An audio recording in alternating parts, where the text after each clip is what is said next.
Pues muy buenas tardes a todos.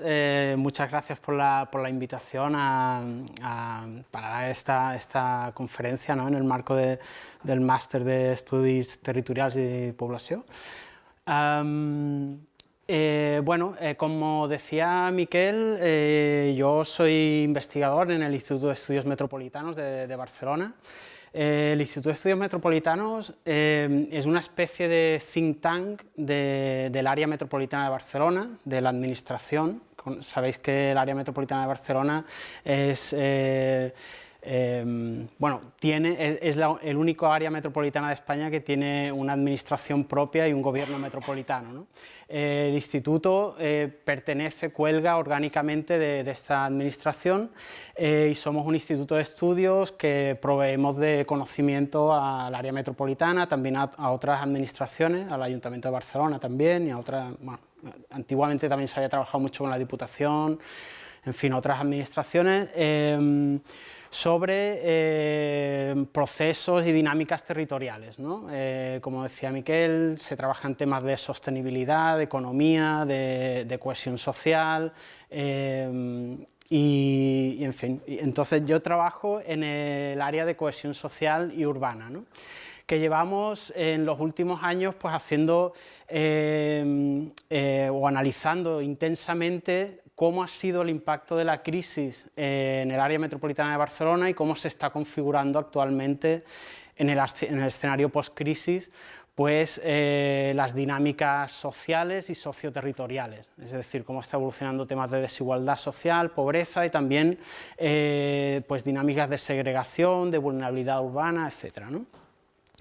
Vale, entonces lo que intentaré explicaros hoy es como una recopilación de todos los trabajos que hemos realizado en los últimos años, que vamos acumulando un poco de conocimiento en estas materias que os comentaba. Y lo he estructurado en 4 puntos, ¿no? En primer lugar, hablar de si en el escenario post-crisis se ha revertido el incremento de desigualdad social que se produjo durante la crisis o no, y también de los niveles de pobreza que está pasando ahora en estos momentos. Un segundo punto relacionado con el impacto que tiene actualmente la vivienda o los costes de la vivienda en las condiciones de vida de la población. Un tercer punto relacionado con la desigualdad social y las dinámicas de segregación residencial socioeconómica, y el cuarto dedicado ya a la vulnerabilidad urbana. Bien, para empezar muestro este gráfico que es básicamente la foto de la crisis, ¿no? Digamos, tenemos por un lado lo que sería la evolución del PIB y la línea roja que mostraría la tasa de paro, y vemos cómo entre 2008 y 2013 aproximadamente se produce todo este fenómeno, ¿no?, una bajada del PIB espectacular y un crecimiento del paro que aumenta del 8,9% al 23,1% en pocos años, ¿no?, una subida muy intensa. Estos son datos de Cataluña, ¿vale?, porque no tenemos información similar para el área metropolitana, pero para contextualizar un poco, para delimitar el periodo de crisis, ¿no?, me ha parecido interesante mostrar este gráfico. Y cómo a partir del 2013 ya es el punto de inflexión donde comienza el crecimiento económico y el paro comienza a bajar. Esto acaba en 2016, ahora mismo en 2019 la tasa de paro se sitúa alrededor del 11%, o sea, todavía muy lejos del 6% que teníamos en el momento precrisis, ¿no? Por lo tanto, también es significativo cómo la economía está creciendo a estos niveles manteniendo una tasa de paro tan elevada, ¿no?, todavía. Eso es un elemento que sin duda da que pensar, ¿no?, da que pensar de cómo la economía es productiva con mucha menos mano de obra de la que tenía antes de la crisis, ¿no? Pero bueno, simplemente quería marcaros este periodo entre 2008 y 2013 como el periodo de crisis, ¿no? Por lo tanto, intentaremos analizar estos datos de entre 2008 y actualmente 2016-17, que son los últimos datos que tenemos del contexto o del escenario post-crisis. ¿Qué ha pasado con la desigualdad social? Aquí tendríamos la evolución del índice de Gini, que como sabéis es el principal indicador para medir la desigualdad. Es la serie del 85 al 2016, con a partir de la encuesta de condiciones de vida que elaboramos desde el Instituto, en colaboración también con IDESCAT. ¿Vale? Sería la línea gris. Ahora entraremos en las otras dos líneas. Lo que podemos ver es cómo hasta el periodo de crisis, hasta el 2006, el área metropolitana de Barcelona sigue un proceso de cohesión social bastante importante. Durante 20 años prácticamente las desigualdades sociales se van reduciendo en el área metropolitana. Posteriormente, como consecuencia del impacto de la crisis, hay un aumento importante de la desigualdad y ahora estamos en una situación de estancamiento, podríamos decir. ¿Vale? ¿Qué es lo que produjo este proceso de cohesión, ¿no? Podríamos decir? Son varios los factores, ¿no? Primero es un periodo en el que se produce una creación de ocupación espectacular en el área metropolitana. Estamos hablando de alrededor de 1 millón de puestos de trabajo durante todos estos años. También en términos de estructura ocupacional aumentan mucho las ocupaciones intermedias, que decimos los sociólogos, digamos que por su nivel salarial favorecen a la cohesión social. También estamos hablando, sobre todo en este periodo de desarrollo del estado del bienestar, de las prestaciones sociales, mejoran las pensiones, mejoran las bajas laborales, la cobertura de bajas laborales, en fin, una mejora significativa de todo el abanico de prestaciones sociales, ¿no?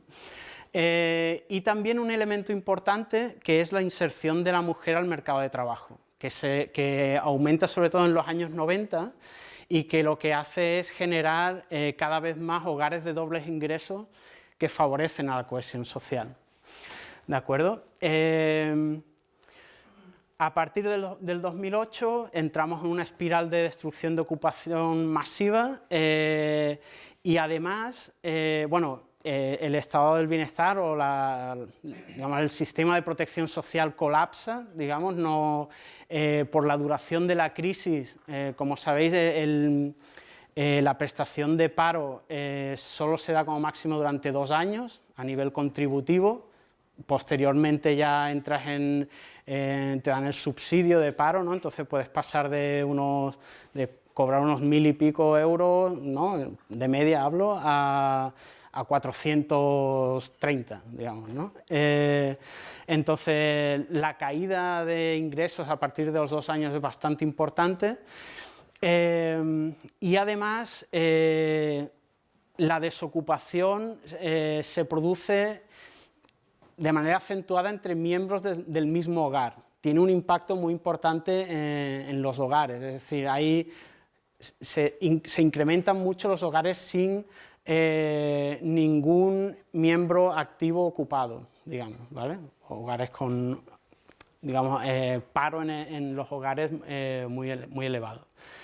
Eso lo que nos hace es generar un aumento importante de las rentas bajas, que sería este indicador de aquí, que sería el P90, P50, que lo que nos mide es, sería el P50, P10, que lo que nos mide es la distancia entre el decil más bajo de la distribución y la mediana, ¿de acuerdo? Por lo tanto, si se incrementa, aumenta esa distancia, lo que querría decir que hay un grupo de ingresos que caen de manera abrupta, ¿no? Y se descuelgan, digamos, de lo que es la distribución de renta. O sea, aumentan mucho las rentas bajas, ¿no? Eso es lo que nos hace, eso es lo que precisamente hace aumentar la desigualdad, como veis, porque el otro indicador, que sería el que nos mide la distancia entre el decil superior, el de renta más alta y la mediana, apenas se altera. Lo que vemos es cómo las rentas bajas aumentan muchísimo en ese periodo, ¿no?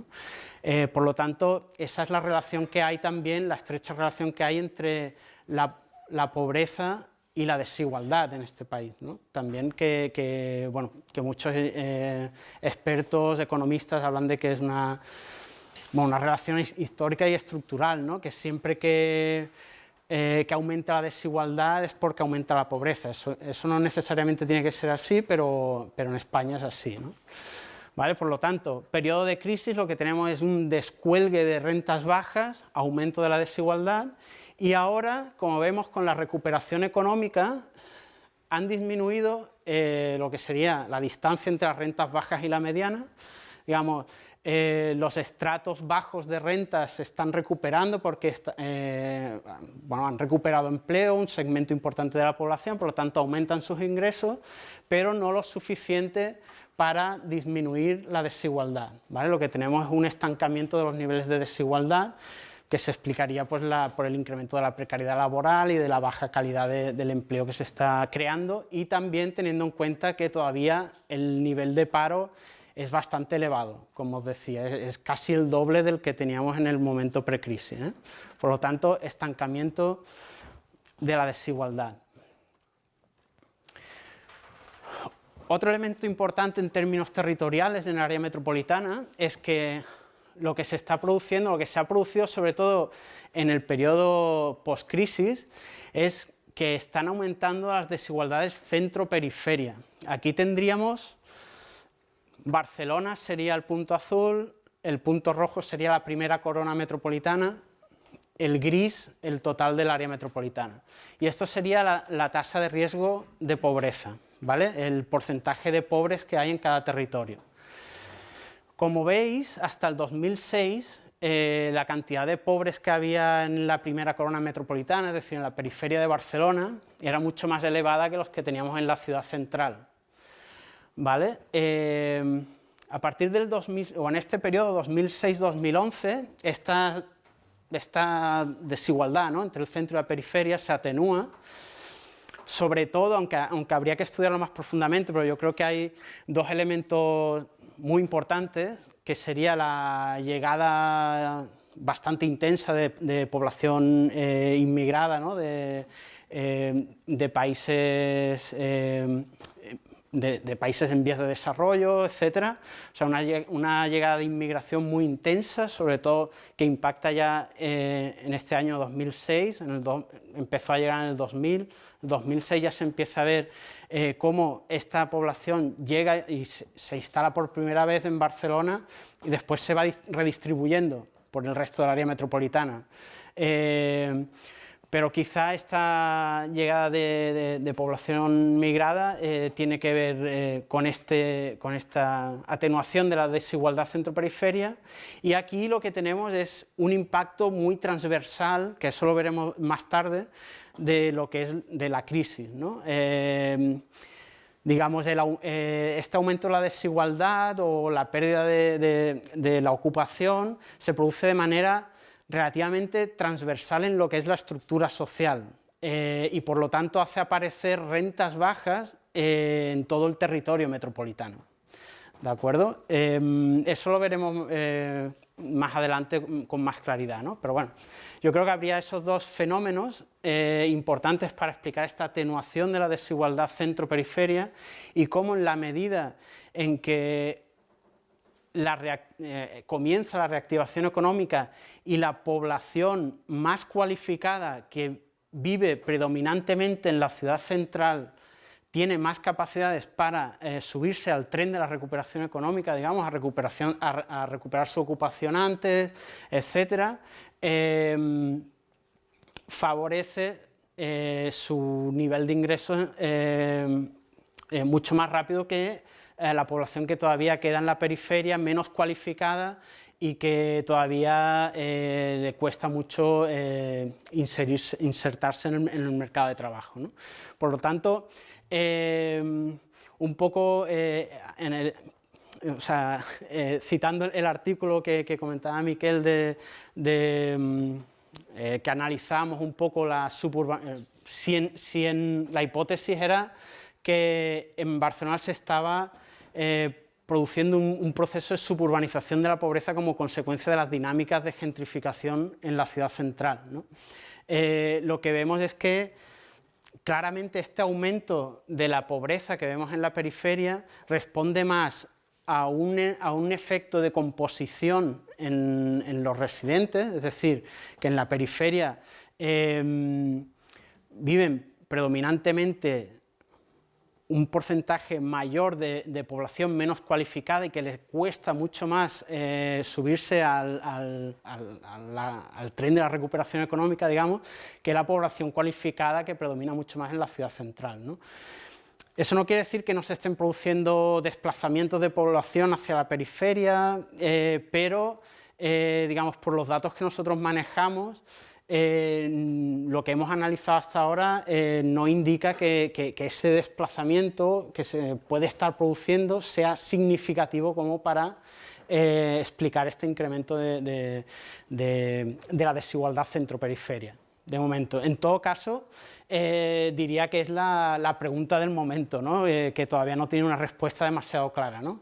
Que la pregunta es si las dinámicas que se están produciendo, las dinámicas socioresidenciales que se están produciendo en la ciudad central de Barcelona, está expulsando gente fuera de Barcelona o no. Yo creo que de momento nadie tiene una respuesta certera ante esta pregunta, ¿eh? Sí. Gracias. Cuando se habla de ciudad central, es como el core metropolitano, ¿se habla de Barcelona o...? Sí, municipio de Barcelona, municipio de Barcelona. Sabéis, el área metropolitana es el municipio de Barcelona más 35 municipios conurbados, ¿no? Vale. ¿Qué es lo que ha pasado con la pobreza? Estos son datos de Cataluña porque lamentablemente para el área metropolitana no disponemos de toda esta información para analizar la evolución de la pobreza. Pero bueno, yo creo que se puede trasladar un poco los resultados a lo que está ocurriendo en el área metropolitana. Aquí lo que tendríamos básicamente es la evolución de la tasa de riesgo de pobreza moderada, ¿vale? La estándar, que es la población que está por debajo de un 60% de la mediana de la distribución de renta. Y aquí lo que tendríamos es lo que llamamos pobreza anclada. ¿Qué es la pobreza anclada? Es la pobreza calculada con el mismo umbral de pobreza que marcamos aquí en el momento 1, ¿vale? Que aquí es 2008, cuando se inicia la crisis. En la medida en que la distribución de renta va evolucionando, digamos, el umbral de pobreza que tenemos aquí, bueno, 2011, 2013, 2016, el umbral de pobreza va cambiando, porque es un cálculo relativo. Entonces, lo que hacemos para mirar cómo evoluciona la pobreza de manera evolutiva es fijar el umbral en el momento 1, por lo tanto, todo esto está calculado con el umbral de 2008 y vemos si con lo que era el umbral antes de la crisis, cómo está evolucionando la pobreza. ¿Vale? Y como vemos, aquí podemos, porque de hecho el indicador estándar relativo, veis cómo se mueve poquísimo con el impacto de la crisis, porque en realidad lo que ocurre es que aquí los pobres, o sea, aquí para ser considerado pobre tienes que ser muy pobre, porque en realidad como todo el bloque de rentas baja, el umbral también baja, ¿no? Entonces, más o menos, si lo medimos en términos relativos, o sea, digamos, no es un indicador válido para analizar la evolución de la pobreza en un periodo de crisis como este, ¿no? Que estábamos analizando.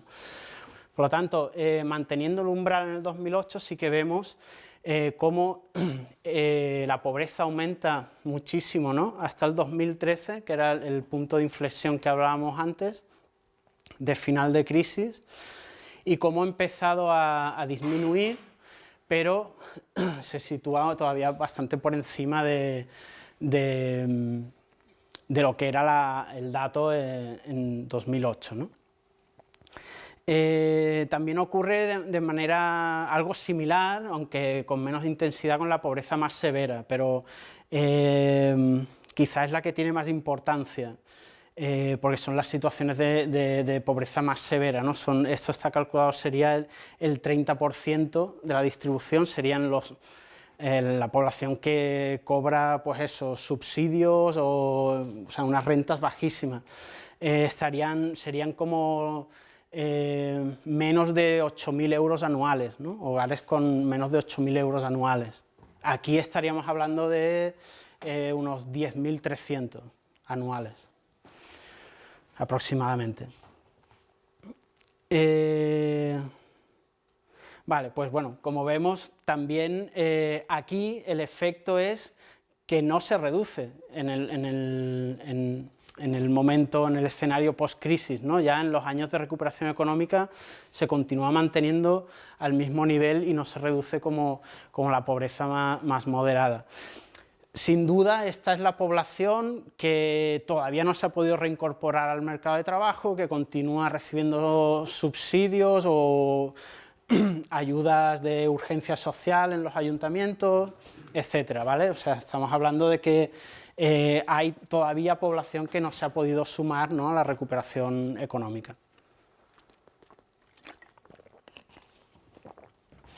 Como os decía, estos son los datos para Cataluña, pero no podemos hacer este tipo de análisis de pobreza anclada con los datos que tenemos del área metropolitana. Con los datos que tenemos solo podríamos hacer esto y, como veis, es lo que os decía, ¿no?, con los indicadores relativos. Si comparamos 2011 con 2016-17, básicamente no se mueven demasiado los indicadores, ¿no? Por lo tanto, o sea, esto os lo muestro para que veáis que no son datos del todo fiables. Bueno, fiables, o sea, sí que lo son, pero que no se entiende bien cómo es la evolución, ¿no?, porque son indicadores relativos. Uno que sí que nos puede servir sería este, que es el de intensidad del riesgo de la pobreza. Que este indicador lo que me diría es la distancia. Os pongo aquí un poco, porque es un poco más complicado. Si esto es toda la distribución de ingresos, digamos, aquí tenemos toda la población con su nivel de ingresos ordenados, ¿vale? El punto medio sería la mediana de esta distribución. Aquí tendríamos el 60%, que sería el umbral de pobreza, o sea, los que están, o sea, el 60% de la mediana. Los que están aquí serían los que están en riesgo de pobreza. Y lo que medimos con este indicador es, a partir de la mediana de los pobres, la distancia que hay con respecto al llindar, o sea, al umbral. ¿De acuerdo? Entonces, es como cuánto de pobres son los pobres, digamos, ¿no? Entonces, aquí lo que nos indica este indicador es que la intensidad de la pobreza se está reduciendo. Y este sí que no es un indicador relativo, bueno, que rinde mejor en términos evolutivos, y lo que vemos es cómo, bueno, la intensidad de la pobreza se está reduciendo, que es un poco la idea que nos transmitía el otro gráfico para Cataluña, aunque seguramente sí que continuamos teniendo ese segmento de población muy castigado por la crisis y que todavía permanece con unas condiciones de vida bastante difíciles, ¿no? Otro elemento importante en términos de pobreza es destacar quién es el colectivo más afectado, ¿no? En nuestro caso, en el caso del área metropolitana, pobreza infantil y de jóvenes. Como veis, son los dos grupos que se sitúan muy por encima del resto, ¿no? La pobreza infantil, bueno, es un problema estructural en el Estado español, con un estado del bienestar que carece absolutamente de políticas de familia y de infancia. O sea, el estado del bienestar español protege muy bien a los jubilados y a los parados, digamos. Sobre todo protege bien a los jubilados, aunque podrían ser mucho más elevadas, ¿no?, las prestaciones de jubilación. Pero no protege para nada la infancia, digamos, ni ni las familias, digamos, en términos monetarios, ¿eh? No hay transferencias monetarias como en otros países europeos que sí que lo hay. Lo que se produce es esto, ¿no?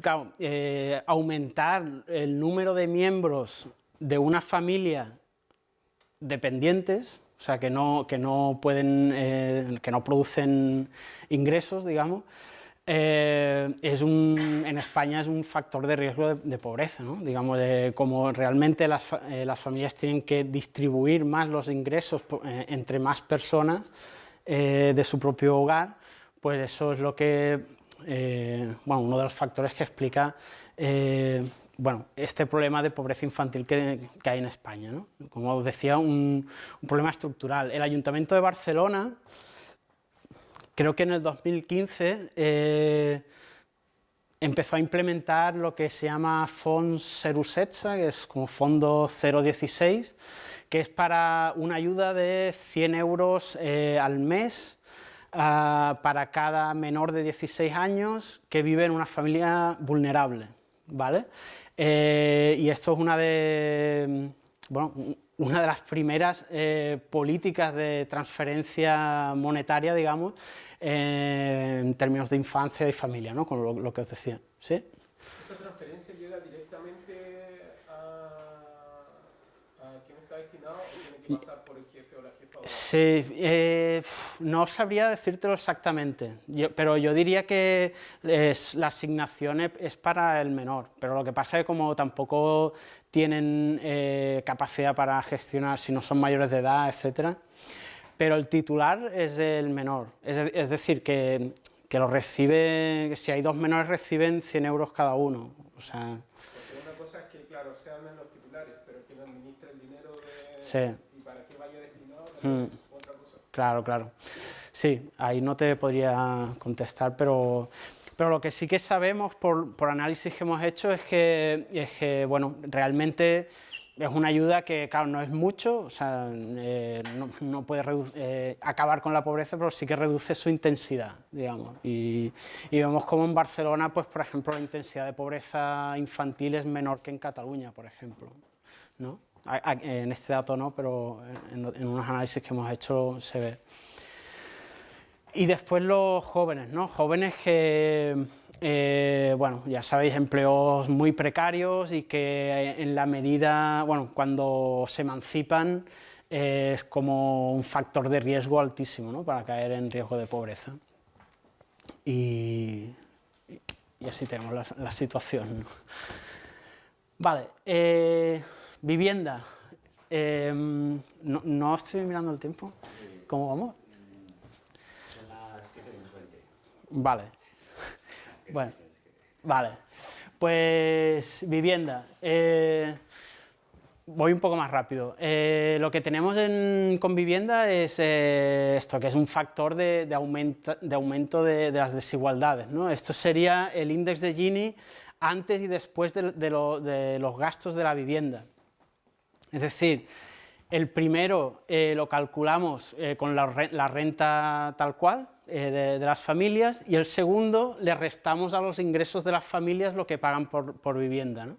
Y vemos cómo la desigualdad se aumenta, ¿no? Hay gente que no paga por la vivienda y otros que pagan mucho, por lo tanto tiene un impacto importante en la distribución de los ingresos, ¿no? Eso es una simulación simplemente, ¿no? Para ver el impacto que tiene en las economías familiares.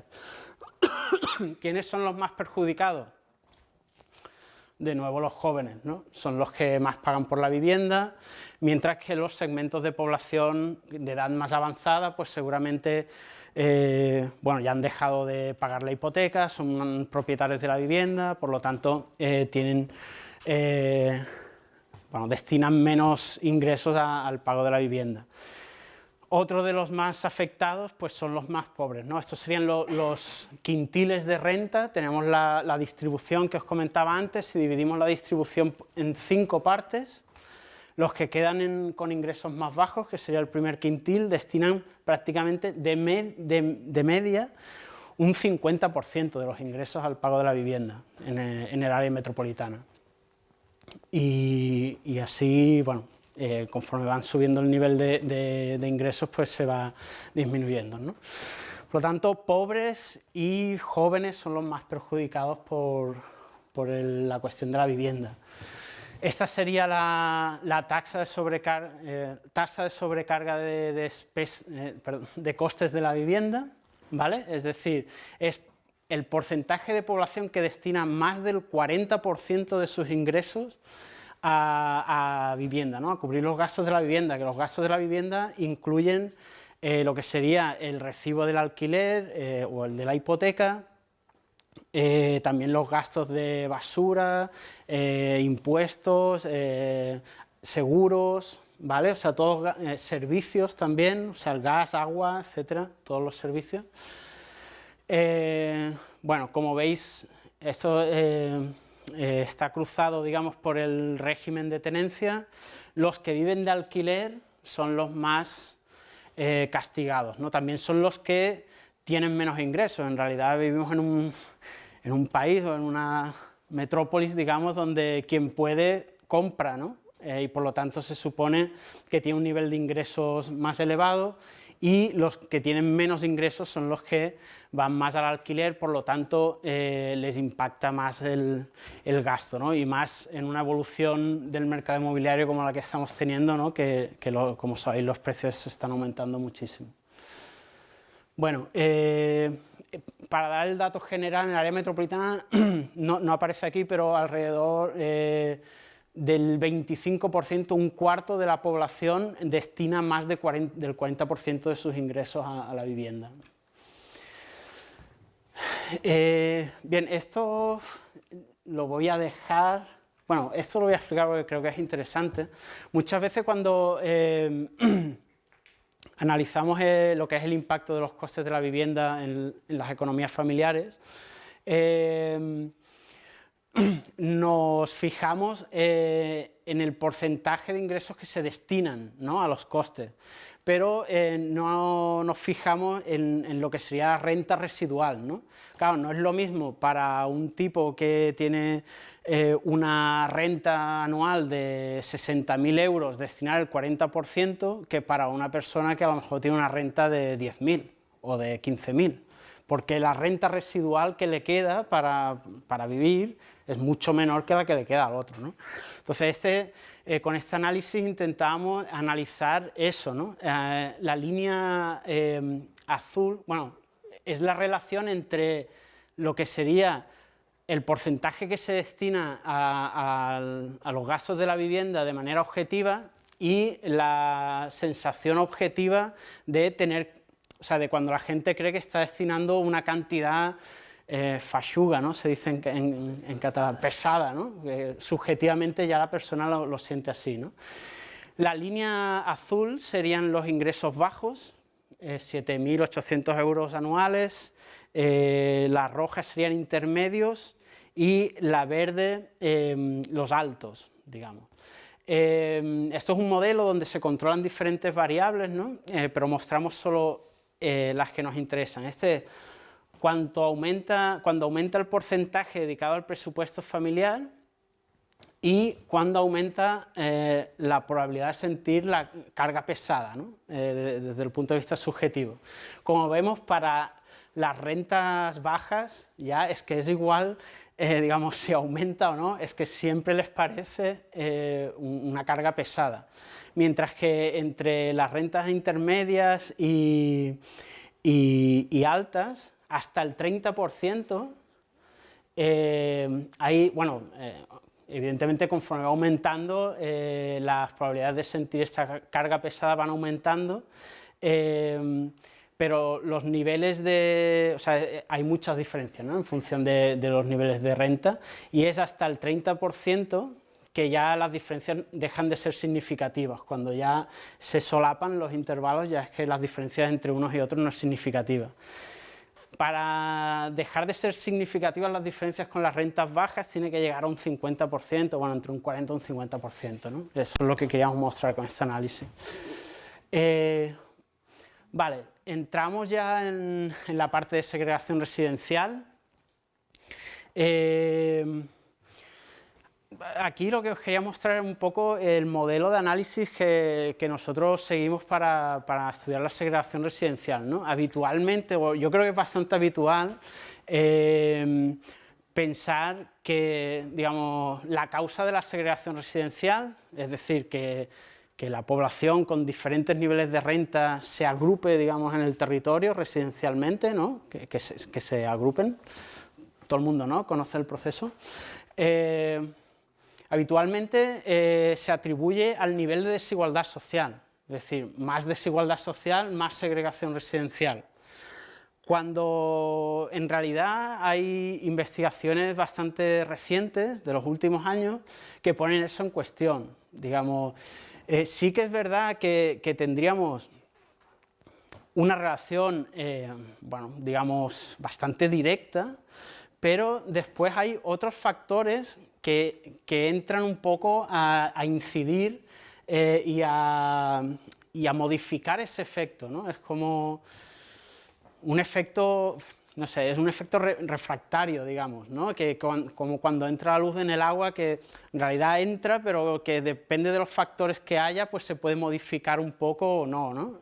Su relación. Por ejemplo, bueno, hay muchos autores que han relacionado, pues, el proceso de globalización y la reestructuración económica, la postindustrialización, digamos, lo han asociado a un proceso de polarización social y que por lo tanto ha aumentado la desigualdad social y también la segregación residencial en las ciudades más expuestas, ¿no?, a la red internacional y con los que son las ciudades nodos, ¿no?, del mundo global. Pero también hay otros elementos, como por ejemplo las políticas, bueno, el estado del bienestar, básicamente. El estado del bienestar que puede incidir desde el punto de vista de las políticas urbanas, de regeneración urbana, también políticas redistributivas, como prestaciones que comentábamos antes, por lo tanto puede incidir en el grado de desigualdad social, modificándolo. También cómo se producen los asimilamientos de los movimientos migratorios, ¿no? Si se producen de manera segregada o si se producen de manera menos segregada. Por ejemplo, en nuestro contexto no podemos decir que se haya producido de manera excesivamente segregada la asimilación de toda la población extranjera. También las constricciones de accesibilidad a la vivienda, ¿no? Cómo es el mercado de la vivienda, si hay vivienda de más fácil accesibilidad, si es un mercado libre, si hay vivienda social, etc. Y dónde se localizan también si hay vivienda social, ¿no? Y también, pues, las necesidades subjetivas o las preferencias subjetivas de las familias, ¿no?, que cuando a lo mejor en función del ciclo vital deciden vivir en un sitio o en otro. En definitiva, todos estos factores inciden en el proceso de localización residencial y intervienen directamente también en los procesos de estructuración socioresidencial, en la segregación residencial. Por lo tanto, no solo estamos hablando de relación directa entre desigualdad y segregación. Y el caso de Barcelona nos sirve extraordinariamente bien para explicar esa complejidad que encierra la relación entre desigualdad social y segregación residencial.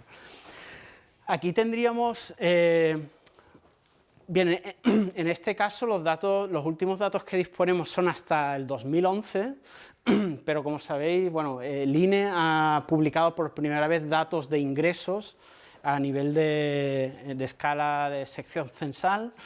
Por lo tanto, son unos análisis que tenemos pendiente de continuar, ¿no? Pero lo que os mostraré ahora, bueno, ya hemos hecho alguna cosa y os puedo apuntar alguna cosa o adelantar alguna cosa, pero lo que os mostraré es el análisis que tenemos desde el 91 al 2011.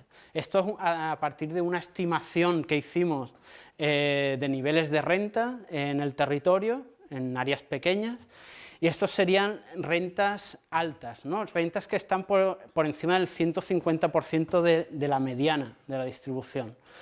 Cuanto más intenso es el azul, más población rica, digamos, hay en ese territorio, ¿vale?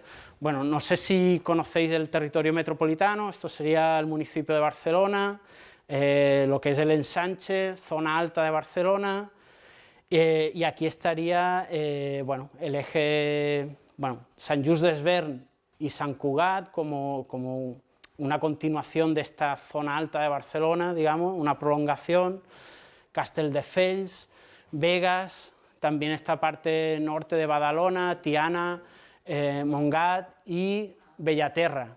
Nosotros estaríamos ahora por aquí, esto sería Bellaterra, ¿de acuerdo? Vale, esto sería el año 1991, esto sería 2001 y 2011, ¿no? En pleno contexto de crisis. Estos serían, bueno, un poco los datos de... Sí. ¿La mediana es sobre el total de rentas del área metropolitana o es de cada...? Área metropolitana, sí. De hecho, en la publicación del INE hace un indicador similar, pero con la mediana española. Por lo tanto, si vamos al área metropolitana es como raro, digamos, trabajar con la mediana española, digamos. Y esto sería rentas bajas, ¿no? Bien, por aquí tendríamos los barrios del norte de Hospitalet, que son los que estáis estudiando en el máster, ¿no? Florida y Las Planas. Y bueno, lo que vemos básicamente es cómo se estructura la población con rentas bajas en estos dos ejes, ¿no? En términos generales, después lo veremos con más detalle. Pero tendríamos estos dos ejes que son Besós, el río Besós y Llobregat, los dos ríos que, bueno, que marcan, ¿no? Un poco la periferia de Barcelona, que generan una discontinuidad importante en el territorio metropolitano y que es donde, más o menos en estos dos ejes, donde se concentra la población con ingresos más bajos del conjunto metropolitano, ¿de acuerdo? Esto sería 2001. 2001 estábamos hablando de un contexto de crecimiento, bueno, importante, los ingresos bajos son indicadores relativos también, entonces se alteran en función de cómo se altera la distribución también. Y atentos, esto sería el impacto de la crisis, ¿no? Cómo quedan bastante marcados estos dos ejes y lo que os decía antes, ¿no? Cómo aparecen rentas bajas en el conjunto del territorio prácticamente. Sí que es verdad que la crisis afecta mucho más a los estratos más bajos de renta, la clase trabajadora, pero sí que también impacta parcialmente en las clases medias, ¿no? Por lo tanto, lo que tenemos es esta distribución mucho más homogénea de las rentas bajas en el territorio. Por lo tanto, si entendemos que, digamos, la segregación o el indicador clásico que nos mide la segregación es una distribución no homogénea, digamos heterogénea, de las rentas, del grupo de rentas que estamos estudiando, aquí lo que vemos es que si nos fijamos en las rentas altas, desde el 91 al 2011 han disminuido su nivel de segregación, ¿vale? Por diferentes procesos que podríamos entrar ahora. Pero lo que me parece más interesante es esto, es cómo las rentas bajas también disminuyen bruscamente su nivel de segregación, al contrario de lo que intuitivamente se podría decir. Es decir, con el impacto de la crisis aumenta la desigualdad y por lo tanto aumenta la segregación, ¿no? Lo que vemos, si vemos el mapa descriptivo de nuevo, la situación en el 2011, vemos cómo las rentas bajas se concentraban mucho más en enclaves determinados, ¿no? Que son realmente los barrios, rollo San Cosme, San Roc, los barrios vulnerables. Exacto, exacto. Claro, son los tradicionales barrios vulnerables metropolitanos, ¿no? San Roc por aquí, Ciudad Meridiana, ¿no? Exacto, Ciutat Bella, el Raval, La Mina, ¿de acuerdo? Entonces, tenemos, esta era la situación en 2001. Claro, impacto de la crisis, las rentas bajas se distribuyen más homogéneamente en el territorio, por lo tanto, hace disminuir el nivel de segregación, ¿no? Que entonces, pues tenemos esta evolución, ¿no? Un modelo en el que aumenta la desigualdad, que este es el coeficiente de Gini de nuevo, y disminuye la segregación. O sea, muy interesante. Entonces, bueno, después podríamos entrar en los factores que explican eso, pero no quiero perder más tiempo en esto. Lo que sí que os quería decir es qué nos indican los datos estos que ha publicado el INE y que estamos intentando ensamblar con esta serie que tenemos, ¿no? Lo que nos indica es que realmente la población con rentas bajas continúa bastante distribuida homogéneamente en el territorio metropolitano, pero sí que ha aumentado la segregación por los primeros cálculos que hemos realizado. Sí. ¿Eso quieres decir desde el momento de los 2000? ¿Los datos? 2011-2016. ¿Son del 2017? 2015 y 2016 han publicado. 2015-2016. Sí. Por tanto, ya son en términos de recuperación. Exacto. Y eso lo que indica es que comienza a aumentar otra vez la segregación. Exactamente. El crecimiento. Exactamente. Y eso que yo ya, antes de que publicaran esos datos, digamos, hay un modelo teórico que indica esto, que es el modelo paradójico de la segregación residencial, ¿no? Que lo que indica es que cuando hay un incremento de la desigualdad, los procesos de segregación son más lentos en el tiempo. O sea, no aumenta y más en un contexto en el que un 70% de la población vive en propiedad y está muy fijada en el territorio, ¿no? Por lo tanto, requiere un tiempo ese aumento de la segregación, no es ipso facto, no es seguido, ¿no?, con el impacto de la crisis. Por lo tanto, que es un modelo teórico de Tita Maru, que están haciendo un trabajo bestial en términos de segregación en el conjunto de países europeos, bueno, ya apuntan a este modelo teórico que seguramente es el que está siguiendo el área metropolitana de Barcelona, ¿no? Porque de hecho tiene todos los ingredientes, ¿no?, encima de la mesa para que aumente la segregación, con las dinámicas del mercado inmobiliario, con como hemos visto, con la débil, ¿no?, recuperación ¿no?, social, socioeconómica de la población. Por lo tanto, seguramente, bueno, esta sea la tendencia que siga el área metropolitana de Barcelona en estos años, ¿no? Bien, esto pasaré porque es el índice de Moran, como sabéis, indica la agrupación, ¿no?, clústeres residenciales por niveles de renta. Si queréis nos fijamos en esto, no sé si... sí. Sí, cuando aplicaron la autocorrelación de Moran, ¿la aplicaron para todo el conjunto o también lo vieron por separado? No, todo el conjunto. Todo el conjunto. Sí. Y después, bueno, se comprueba de que existe clúster, pero después lo pudieron profundizar con hotspot o como para ver mayor intensidad. Ya, no, nos quedamos a este nivel, sí. Sí, para identificar un poco dónde se encontraban los clústeres de rentas bajas, ¿no?, en este caso, que estamos analizando. Bueno, aquí hay un error, rentas bajas. Como veis, los dos ejes, ¿no?, Besòs, Llobregat, de concentración, de aglomeración de rentas más bajas, ¿no? Ciutat Vella también, La Mina. Eso sería el 91, 2001 y 2011. Si os fijáis, en 2011, en Ciutat Vella pierde carácter de concentración de rentas bajas, ¿no? Son las dinámicas de gentrificación que empiezan a producirse y que por lo tanto ya empiezan a conformar áreas más mixtas entre niveles de renta y que dificultan ya identificar clústeres claros, ¿no?, ahí de concentración de rentas bajas. Bien, esto pasaré también. Y vamos a la última parte, la vulnerabilidad urbana. Nosotros entendemos que la vulnerabilidad urbana es un fenómeno de concentración de agravios, digamos, en el territorio, ¿no?, de agravios que pueden ser de diferentes características, digamos. de carácter socioeconómico, laboral, sociodemográfico o residencial, más físico, ¿no?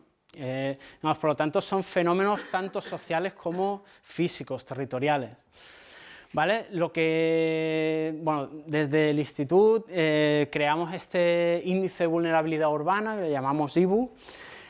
Ahora mismo está en proceso de mejora, digamos, porque aquí, como veis, la mayor parte de variables que introducimos son provenientes del censo, entonces solo lo podemos calcular cada 10 años.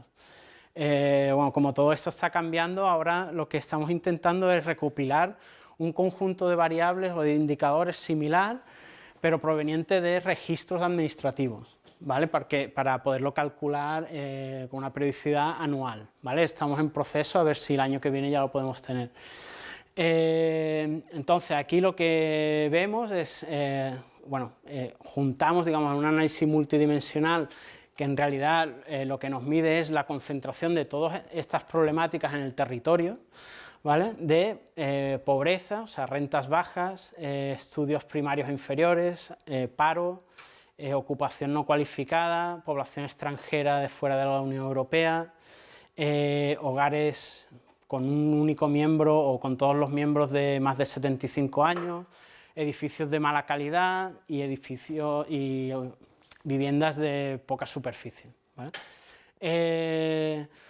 Bien, y lo que hacemos es, con un análisis factorial, juntar todas esas dimensiones y crear solo una variable que nos indica el grado de concentración de esas problemáticas en el territorio, ¿vale? Y también lo trabajamos por barrios, o sea, es decir, hacemos el salto de sección censal a barrio para trabajar con una unidad territorial más reconocible, ¿no? Porque las secciones censales, bueno, claro, son unos códigos de 10 dígitos, ¿no? Y aquí, bueno, disponemos del mapa de barrios del área metropolitana, por lo tanto sabemos qué barrios son, podemos hacer un ranking de los barrios más vulnerables, etcétera, ¿no? Bueno, nuevamente, esto sería 91, si no me equivoco, ¿sí? Ejes, Besòs, Llobregat, y los barrios que estáis estudiando que estarían en esta zona, ¿no? En el norte de Hospitalet, Ciutat Vella de nuevo. Y lo que tenemos es que si analizamos la evolución de la vulnerabilidad urbana, si os fijáis, siempre continúan, ¿no? Las áreas más vulnerables son muy pocas las que evolucionan, las que progresan, digamos, pero se produce este fenómeno que llamamos de persistencia de la vulnerabilidad urbana, ¿no? A pesar de que, no sé si conocéis la Llei de Barris, que es un Area-Based Policy de la Generalitat que intentaba, ¿no?, intervenir y facilitar procesos de regeneración urbana en áreas vulnerables. Tendrán a Oriol Nero, el profesor, y cómo les explicará. Pues exactamente. Pues claro, yo hablaba de la Llei de Barris, ahora está también el Pla de Barris del Ayuntamiento de Barcelona, donde básicamente se han cambiado algunos elementos. Digamos, la Llei de Barris está como mucho más enfocada a intervenir en hard, digamos, en piedra, en espacio público, digamos, en equipamientos, construcción de equipamientos nuevos, y el Pla de Barris ha estado como mucho más enfocado al rollo soft, ¿no? Digamos, a aspectos más sociales, empoderamiento, crear redes, comunidad. Bueno, digamos que el paradigma es un poco diferente y yo creo que es acertado, ¿no? Evolucionar hacia un modelo de intervención diferente del de la Llei de Barris, que, como vemos, como os decía, la mayoría de los puntos rojos, o de los barrios rojos, han sido objeto de la Llei de Barris, pero su situación continúa siendo la que es, ¿no? Y no, o sea, con esto no quiero decir que no funcione para nada la Llei de Barris, pero claro, seguramente mejora un poco las condiciones de vida de la población o de los residentes en ese barrio, pero en términos jerárquicos es muy difícil sacar barrios que concentran muchas problemáticas, ¿no?, en lo que es el orden jerárquico metropolitano, ¿no? Eso, pero no solo ocurre aquí, sino que ocurre en todos los ámbitos urbanos, ¿no? Es un clásico, esta persistencia de la vulnerabilidad urbana, y de hecho, antes decía que un poco la pregunta del millón es si en Barcelona se está desplazando población con rentas bajas. Otra pregunta del millón es cómo mejorar las area-based policies, ¿no? O sea, cómo mejorar estas intervenciones en áreas vulnerables para realmente que sean efectivas, ¿no? Bien, y ya para acabar, lo que tenemos, esto sería como una secuencia de progresión de... Digamos, aquí tendríamos lo que es el eje del grado de vulnerabilidad urbana de todos los barrios del área metropolitana de Barcelona, ¿vale? Aquí tendríamos el 10% menos vulnerable y aquí el 10% más vulnerable. Y cómo han evolucionado entre el 95 y el 2001. Bueno, básicamente lo que vemos es que el 57,9%, bueno, voy aquí, que es el periodo más largo, el 57,9% de los casos, de los barrios, del decil menos vulnerables se mantienen en el mismo sitio. Y el 43% de los menos vulnerables se mantienen en el mismo sitio, en el mismo decil, digamos, no cambian de decil. Por lo tanto, digamos, esto encaja también con las dinámicas de segregación residencial, que a esto se le llama como U-shape, ¿no? Un patrón de U, que es como que los más pobres y los más ricos son los que más se segregan, de hecho, ¿no? O sea, los que más se concentran, y de hecho los que más se resisten jerárquicamente a cambiar su posición en la jerarquía, en este caso de la vulnerabilidad urbana, ¿no? Y bueno, y esto ya para acabar, esto es un análisis causal, ¿no? Miramos qué factores están más asociados a permanecer en la vulnerabilidad urbana, ¿no? En que un barrio permanezca en la vulnerabilidad urbana. Eso está hecho con un análisis QCA, se llama, es Qualitative Comparative Analysis, y lo que nos permite es identificar diferentes patrones explicativos o son factores asociados al fenómeno que estamos estudiando, ¿no? Y entonces el patrón explicativo pueden ser diferentes, ¿no? Diferentes razones pueden explicar esta persistencia de la vulnerabilidad. En todo caso, yo me quedaré con este que explica el 46% de los casos, es digamos, el patrón más frecuente para explicar esta persistencia de la vulnerabilidad, y que los factores que aparecen es densidad empresarial baja en el barrio, es decir, que hay poca actividad económica, gasto municipal bajo también, o sea, estos barrios se encuentran en municipios con bajos presupuestos o bajos presupuestos destinados a gasto social, digamos, y nivel de intervención urbanística no bajo. Eso quiere decir que se ha intervenido urbanísticamente, o sea, que han habido operaciones de regeneración urbana, pero con poco éxito, ¿no? O sea, este patrón, digamos, bueno, serían como el conjunto de barrios que están más anclados en la vulnerabilidad urbana. Y de hecho, aquí aparecen los nombres, y la Florida aparece, y Las Planas, ¿no? También. Bueno, los barrios del norte de Hospitalet. Serían esos dos ejes, ¿no? De Besòs y Llobregat, los que concentran más vulnerabilidad. ¿Vale? Y ya está, esto era todo. Muchas gracias. Ya está.